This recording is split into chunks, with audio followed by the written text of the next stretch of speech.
YouTube, what it do? It's your friendly neighborhood player partner, ChipThaHustla, man. We back with another reaction, man. We reacting to our prophets. Chapo sons could have deal with the feds. Let's see what this talking about. It says CJNG alliance shakes up Mexico.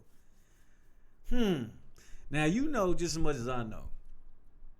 We all watch Snowfall, man. You watch Snowfall, man, you know what's going on, bro. Straight up. You know what's going on if you seen Snowfall, but we gonna get to it, man. Let's go. Let me see some. Let's go ahead and press play. ¿Qué pensaban? ¿Que esto se había terminado? Se equivocaron. Esto apenas va empezando. Los rumores son ciertos. La alianza del cártel Jalisco Nueva Generación y la Chapiza está confirmada. La limpia ha comenzado. Pura gente, el señor Meche, el señor Iván. They sound deep as hell. What you think? What you mean? Okay, that heavily blurred out picture was hundreds of armed shooters, and you might have heard the words Jalisco, Chapiza. That was them pledging allegiance to this new allegiance between the remnants of Chapo's son's forces, who have been doing bad against El Mayo's forces, and El CJNG, Jalisco New Generation, Mencho's people. They're coming together to finish off La Maiza, run by Maito Flaco, Maito Zambada's people. Of course, El Mayo is in custody, and this is a big development.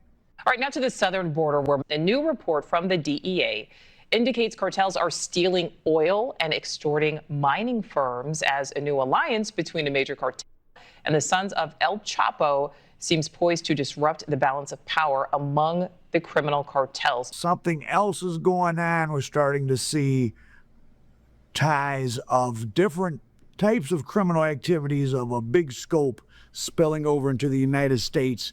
CJNG just, well, they're some Americans, some Mormons out of Utah, just were indicted for working with them to sell $300 million worth of oil. Mormons? Man, that's so crazy. Mormons of, man, that's wild, bro. I wonder where he get this information from. Like, I mean, it's Al Prophet. I think he said his, never mind. I ain't gonna bring it up. But I think his daddy was a gangster. I think he was like in the Detroit mob or something like that. But, and you know, he do journalistic work, so you know, he kind of report, do all this jazz. So I feel like he would get a good end on that. I'm just saying, like,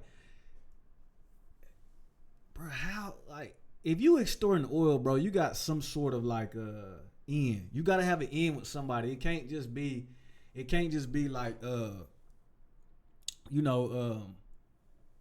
this is just something you spun up. You had to have somebody that's in your clique that has an end somewhere, and y'all can kind of like how the mob was doing stuff back in the day with construction rackets, gas stations, and stuff like that. Because you feel me?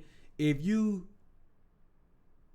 know somebody at least work at a gas station or oil refinery or whatever, then you could probably get them to sell you oil for cheaper prices, and then you try to, I don't know. Maybe you say you ain't gonna mess with their business, blow it up, or you know, kidnapping some folks, whatever. I don't know what the case may be, but yeah, man, that's some crazy stuff. But the fact of the matter is, if you getting involved with oil, bro, you really messing on some world power type stuff. But the thing about it is, you feel me?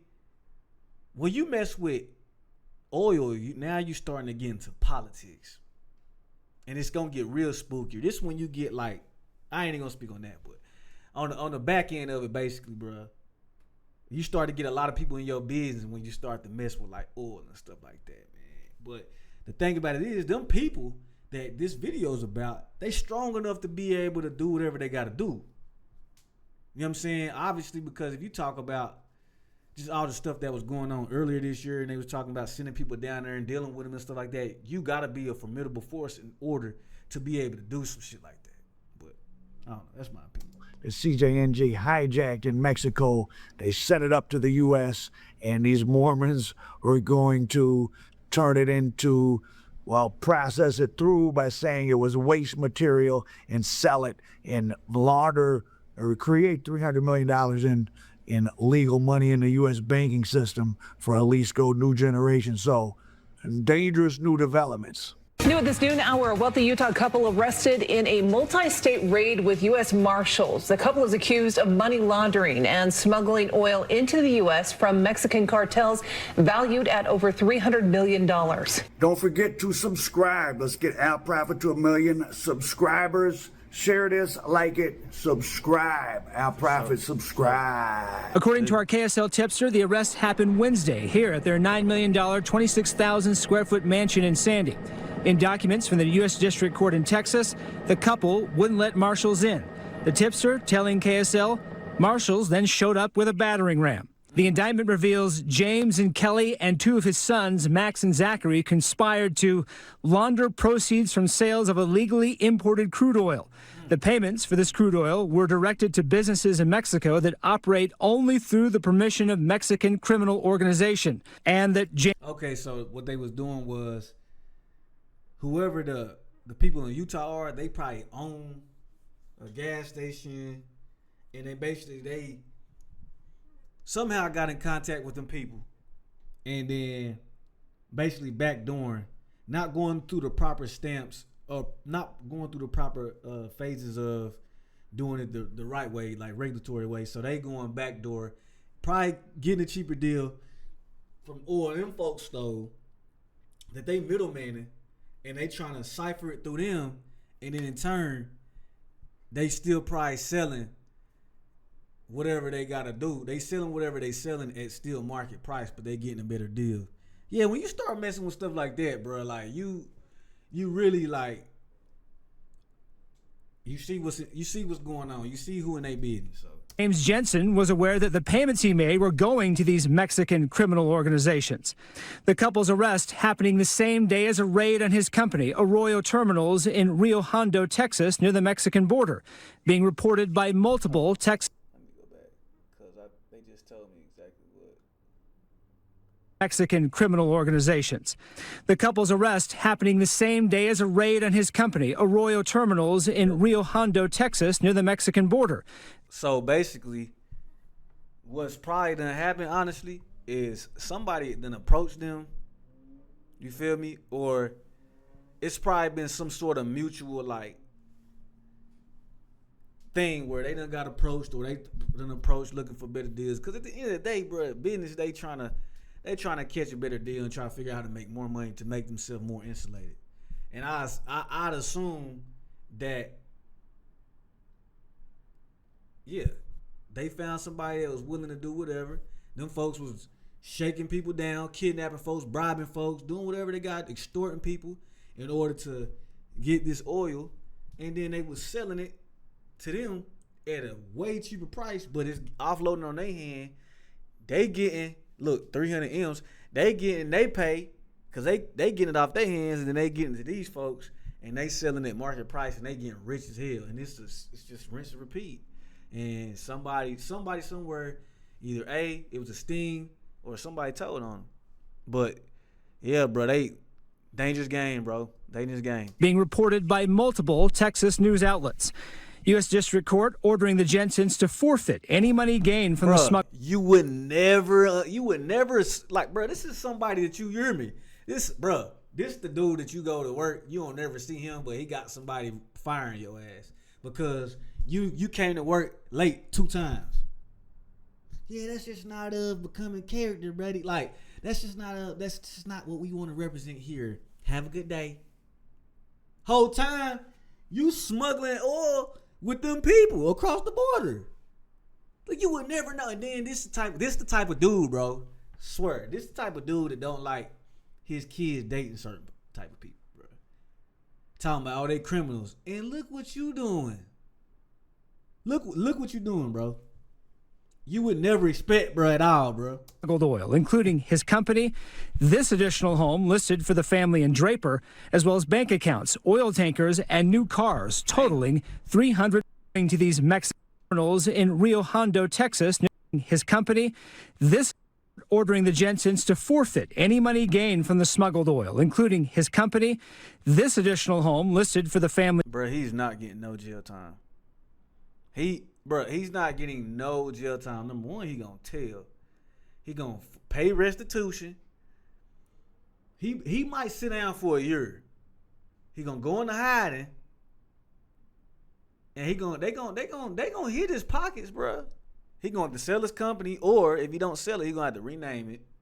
Yeah, bro, they about to goddamn give him a stiff one, but he ain't gonna really do no judge, because they gonna want to know what he know. They gonna want to know exactly what he knows and what he gonna give up. But the thing is, And Draper, as well as bank accounts, oil tankers, and new cars totaling $300 million. So last year when El Mayo and when one of Chapo's sons showed up on that airplane in Texas, I made a prediction that Chapo's sons were creating the groundwork to cut a deal with the U.S. government. They were going to turn in El Mayo, and they were going to bring down the Fetty Wap production. That's crazy, but that's how the deals are done, bro. Like, it's almost like, how I want to put this. It's like you can't just cut the head off the snake and send somebody down there, and you feel me, it all fizzle out, because them people down there keeping they people in check. Ah, shit. Oh, goddamn, boy, my back hurting. Ooh, man, it hurt. Y'all had to be laughing at that. But yeah, you can't just, you hear me, just go down there and cut the head off the snake, because once you do that, you basically open the floodgates, because them people down there, as much as like they do be on what they be on, and it's like, it's almost like a necessary evil, because they keeping whatever they got going on down there in check, man. They keeping all them little hybrid gangs and them little other cells down there like in check. If they wouldn't know them, it'd be a whole bunch of them. You know what I mean? It'd be a lot more violence, a lot more stuff going on. So it's like you kind of gotta like play ball, especially when it's not your territory. The only thing you can do is like, hey man, look, it's almost like you live in another neighborhood and you live in a Stoop neighborhood. Then you got this other neighborhood adjacent to you where it's a little bit more rowdy, little stuff go down, but you know the people over there. But you really don't, you know they got whatever they got going on, you know them a little bit, but you got a rapport, and you say, hey man, look, it ain't gonna be no issues as long as you keep them in check over there. You feel me? Keep them in check, and you know he got it in check, but every so often there's some shit going on, and it creep over into your backyard, but it keep him in check. The moment you put the police on buddy, or something happen to him, and they take him out, it's running rampant. Cause ain't nobody got no control, so it's almost like a necessary evil, where it's like you could have did, look, hey, you turn in buddy that came and shot up the neighborhood, and get him gone, and we ain't gonna cause no more problems over there. That's kind of how that, you feel me, for lack of better terms, how they should be working. Gotta be, because you heard what they just said. And importation so that they could cut a deal. A major development at the southern border, where fentanyl seizures are now dropping by 30%, according to new Custom and Border Protection data. And we're going to flash back to some of because you got to think, again, you cut the head off the snake, it's going to be somebody step up, and he might be worse than what you had. So, okay, you know what you kind of dealing with. So it's like, all right, we keep him here. They keep that shit out of here. We know we can't keep all of it. Like, this not going to be said. They going to have to say, oh, we about to do this, that, and the third to keep this down. But it's like, bro, you got to keep them in play, because it could get worse. And then you can get that one person that just don't give a crap about what the hell going on. They've got to be pushing whatever. So it's like, all right, boom. You know what I'm saying? But you can't tell the public that, though. You just can't. That's my theory, though. the stuff I said then, and then we're going to see from the news clips that what I predicted exactly seems to be happening, that at least on the temporarily on the Mexican border, there's less of the Fetty Wap coming in. Deaths are down. And in fact, in the next day or two, Chapo's two sons are going to plead guilty, and we might start to hear what their plea bargain is going to entail. And in the meantime, 17 members of Chapo and his son's extended family have entered into the U.S., obviously in a form of witness protection. And so heavy-duty developments. Okay, so more. Man, it's crazy because somebody must have had some type of information on them in order to be able to pull that. Because the only way that this makes sense is like they going into witness protection. Somebody had something on somebody, bro. Like it must have been some sort of like, I don't know, bro. I don't really know, but somebody infiltrated something. Somebody had something. So it's like, all right, nigga, the best thing you can do is turn yourself in, and or we're gonna come and wipe all this shit out. I don't know. It's just a thought. Details have emerged in the shocking arrival of Mr. Zambada Lopez Guzman to the United States. So they landed at an airport actually in New Mexico near nearest major city is El Paso, and El Mayo's lawyer says that in fact, and you kind of, if you look at the photos of these guys, it makes sense. Zambada was called to a meeting with Mr. Guzman Lopez, and he brought a light security deal with him. So these guys, even though some of their groups, Los Rusos under El Mayo and Los Ninis and some others under the Chapitos have been kind of fighting over some territory, that they must be doing business at some level. He was called for a meeting, and that his security detail was overwhelmed, and he was grabbed, tied up, had a bag put over him, and he was thrown in a plane, which actually makes sense. Because the more I thought about it, the idea that he made a deal or that he was tricked, which was what the initial U.S. government line was, it doesn't make sense, because a guy like that, he would get on a plane without a single security agent? There was no security agent? I got this car recently, and look how much I was paying for insurance before. I used this website. They can't be true. So a deal was cut. Remember, a video is in U.S. federal prison, has been since September. Now this new brother has turned himself in back in maybe October or something. Chapitos issued those narco mitas, those narco commandments, that there was to be no more Fetty made and sold. Now, of course, seizures of Fetty and ODs didn't really go down, so that's not indicative of there being a decrease. And there were unalived, chemists being found down there near Culiacan, which is where the capital of production was at. But I think that the four sons of El Señor Guzman, who's in Florence ADX, probably would like to blame the Fetty problem more on El Mayo. Interesting little detail. These hats get issued down there in Culiacan that have certain little signs on them. Like there's one that says MZ, Mayo Zambada, and it has a Daffy Duck on the front. And that means you're under his protection, that the local police shouldn't bother you.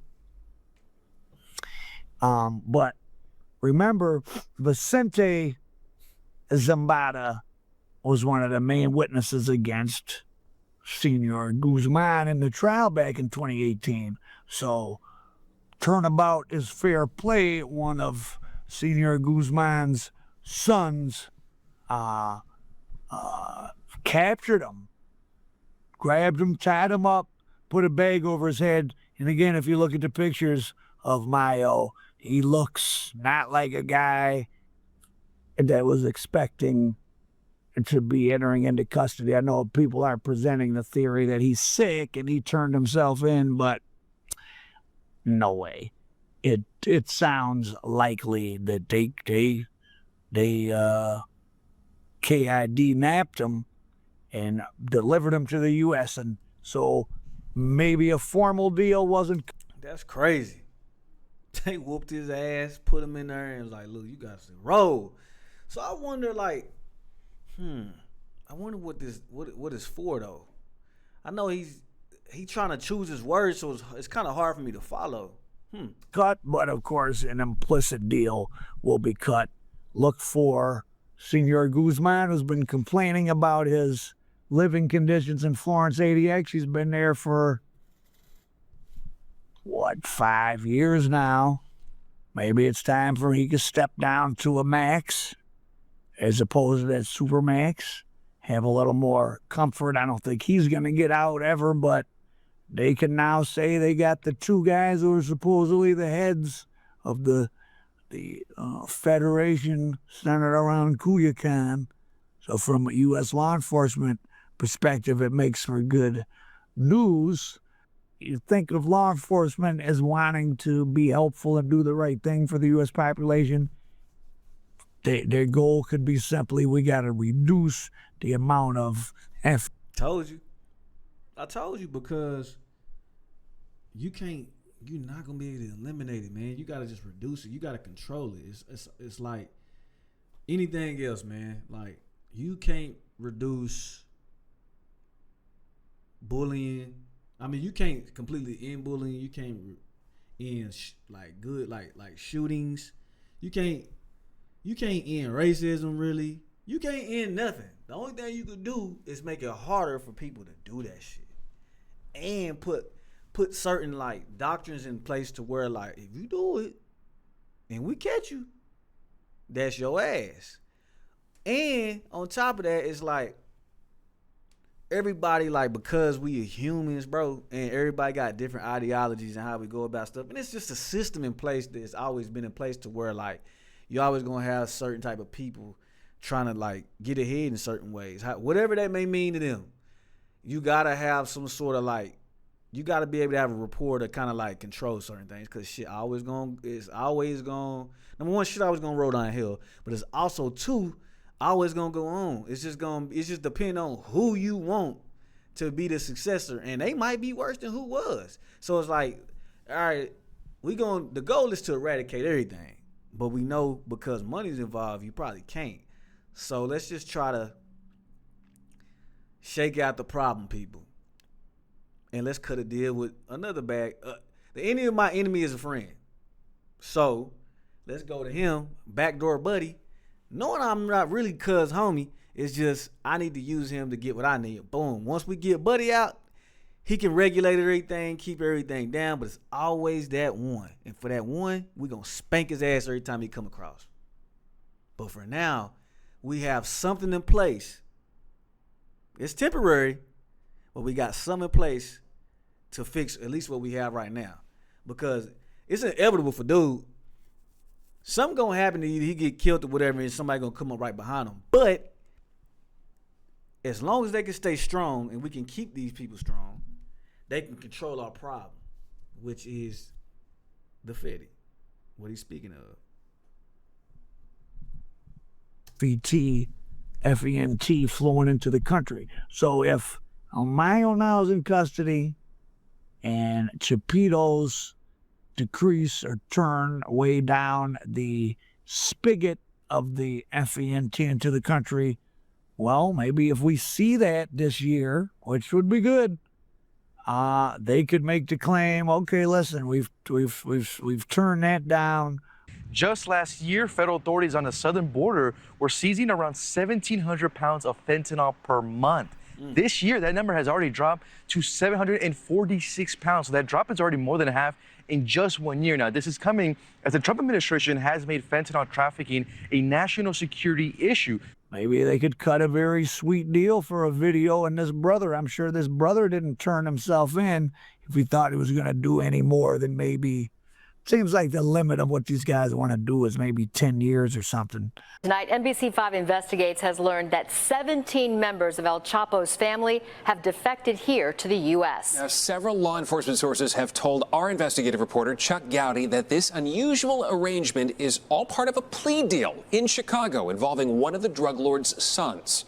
The 17 relatives of Joaquin El Chapo Guzman coming across the border with jam-packed roller bags, some filled with thousands in U.S. currency, according to U.S. authorities. Family members converging last Friday here at the border crossing from Tijuana to San Ysidro in Southern California. This woman among the group, Guadalupe Lopez Perez, one of Chapo's ex-wives, and the mother of Chapo's sons, Ovidio Guzman and Joaquin Guzman Lopez, both of Chapo's sons being held here in Chicago on major drug trafficking charges. As NBC5 Investigates reported last week, Ovidio Guzman has cut a deal with prosecutors at the Dirksen Federal Building and is scheduled to plead guilty in July. Several current and former federal sources who asked not to be named tonight tell NBC Chicago that the immigration of these 17 Chapo relatives, including a sister, were part of the deal that resulted in Ovidio's guilty plea. The government's immigration red carpet for kin of a drug dealer may come at a high price for Ovidio Guzman. His cooperation against other Sinaloa drug cartel officials who are in custody here. The exodus of El Chapo's blood relatives is a clear sign that they feared retaliation in Mexico, and their defection may signal an unexpected end to the family's decades-long reign atop a cartel that has long controlled 80% of Chicago's illicit street drugs. And speaking of Vicente, that is crazy. Ooh. Yeah, you know they going to go in with it, fool. Zambada, the one who testified against Senor Guzman, he's out. He's living in witness protection. Luis Chaparro, someone sent him a photo. This is a photo of Vicente Zambada now. This was at an airport. That's clearly him. He's free. He's traveling around the U.S. Him and his family must be living somewhere, witness protection.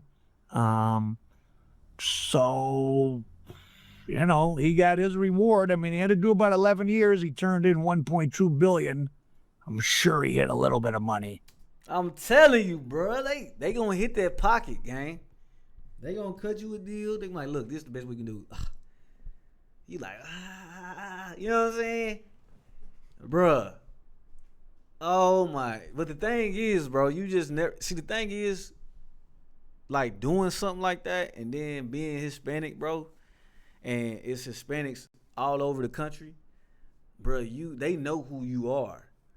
So honestly, I'm gonna keep it a bean. If you in witness protection and, my bad, you in witness protection, bro, and this is what you've been into, I don't think the United States is a good spot for you. You need to go somewhere where there's really not that many Hispanics. You and your folks, if you got the money, you could buy you a good little visa and get up over there and just live regular, because they gonna get your ass. I do believe that, unless you like, I don't know, but you gonna have to be somewhere where it's like, I don't know. You gonna have to do some thinking, because they gonna eventually catch up with you. Get up with you if you might even have to. I don't know. Even if you had $1.2 billion and you hid 5% of it, that's $60 million you still have. Surprising that those guys were meeting up like that, but if he had to seize him under threat of arms, Mayo showed up with the light security detail, and the Chapito's son had his guys overwhelm him. And who knows, El Mayo's guys could have been in on it. One thing about those guys south of the border, they see when the writing is on the wall, they cut deals now. Can you please just hear me out? No, all work management platforms are the same. Monday.com is the one you'll actually love. Don Fabio Ochoa is the father of 3 sons, all wanted for extradition by the U.S. In an interview with ABC News, he said that although his sons had done great damage to the United States and deserved to be punished, they would prefer a grave in Colombia to a jail in the United States. If you didn't know, down in Colombia, after they murked Don Pablo, an amnesty was declared. So for all those major traffickers, and the Ochoas were the primary beneficiaries, if you turned yourself in, you would serve 5 years and all would be forgiven. And Jorge Ochoa, the son of the big fat Ochoa, well, there was Fabio who's finishing up a 30-year term in the U.S. now because he was dumb enough after his amnesty to come to the U.S. and do another deal. And then they had another son. I forget what his name was. But Jorge, well, Jr. is not his name, but he has the same name as his father. He did 5 years. He was considered the logistics architect. I once calculated that he oversaw the movement of 5 billion grams of the yams moved into the United States. He did 5 years. He probably moved to Spain. He's been living openly in Spain as a businessman for 20 plus years, and he has nothing legal to worry about at this time. Aquí también tenemos justicia. We too have a court system. Let us punish our sons in our own country. Ochoa said American aid to the Colombian government is a great cruelty because it will mean more bloodshed, more war. The elder Ochoa, who is believed to stay completely out of the drug trafficking business, said he believes his 3 sons are still in hiding in Colombia. And he said he would personally broker a deal in which the cartel leaders would vow to give up their cocaine business if allowed to live freely in Colombia and enjoy their wealth. It would give me the greatest pleasure if I could do that for my country. So history repeats itself, and because I study this stuff, I see things spread out in time 30, 40 years, and you realize, oh, this is just the same spectacle they do every so often when they have to.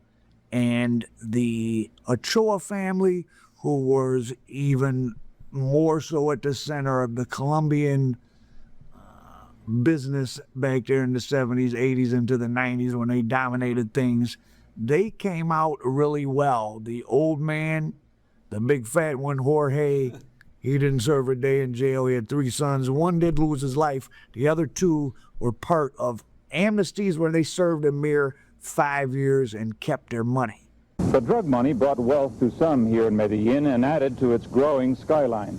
But now that this city is terrorized by violence, its people are divided about how to restore peace. Many here say the government should not give in to the cartel, but should at least talk to its leaders. The immediate solution is dialogue. Dialogue with everyone. We are living in a situation now when one doesn't know when the bomb is going to be for you.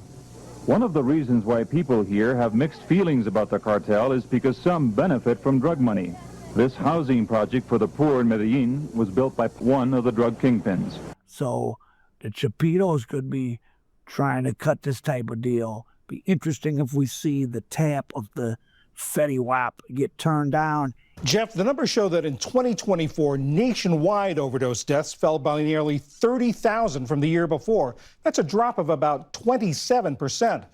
Now, the old man Ochoa, one of his sons, Fabio, stupidly got back into business after serving his 5 years or 7 years, and he got caught up and brought to Florida, and he was given a 30-year sentence many years back, I think in '99. He just got out of that. But the other son, Jorge, did his couple years in Colombia and has been living freely as a businessman with his billions of dollars. The Ochoa family got into the business, and, you know, they paid the price. One of the sons died. One did 20-some years when he didn't have to. But they certainly created a more than generational wealth, a multi-generational wealth for many families.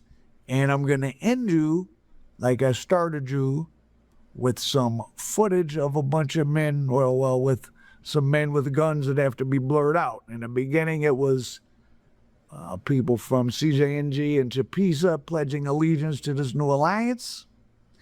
And this one is the old man, Jorge Ochoa.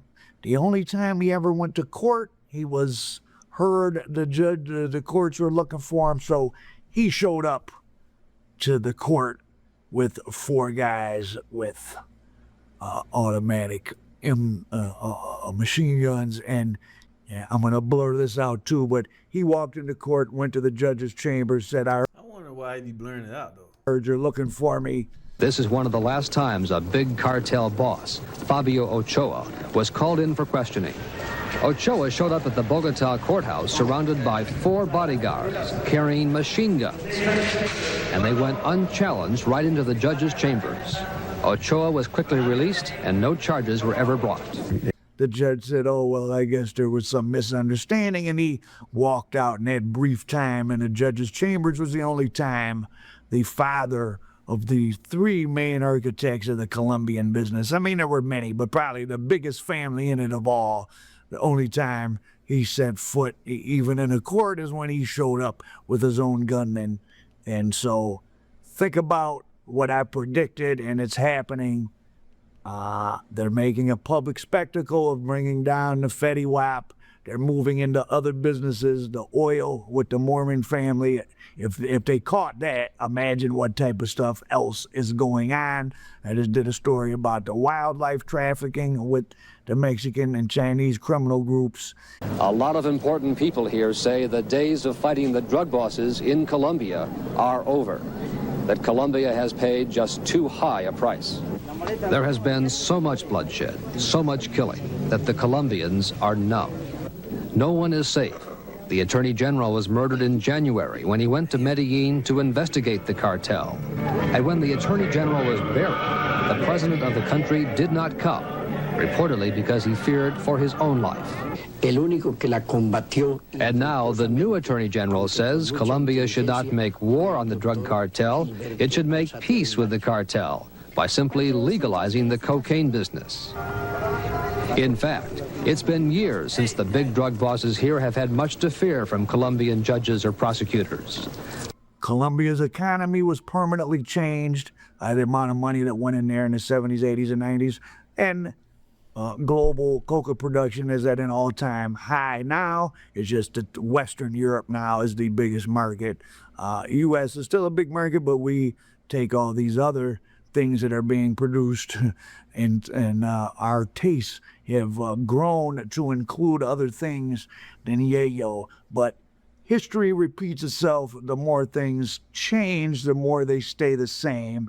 And we're seeing, just like the families at the top of the food chain in Colombia back then, some of them went out bad, but the smart ones made tens of billions, suffered some consequences, but not that many. And you know, many people made a lot of money and really weren't punished, and we're going to see the same thing in Mexico. And it'll be interesting to see how many years of a plea bargain Chapo's sons make.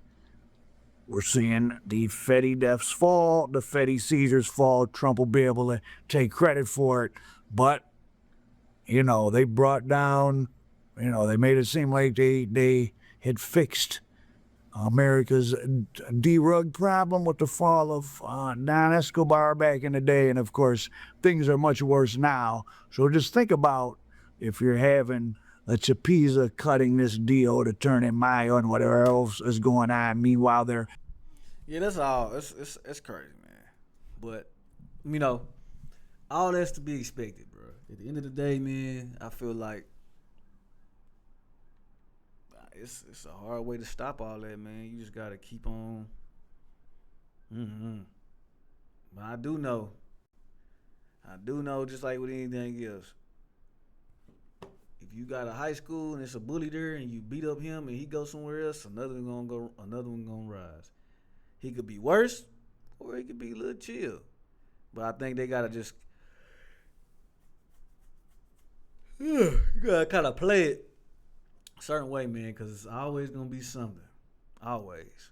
I think we just gotta kind of just handle it the best way we can. But Mr. Friendly Neighborhood Player Party, ChipThaHustla, man. Thank y'all stopping through, man. Go.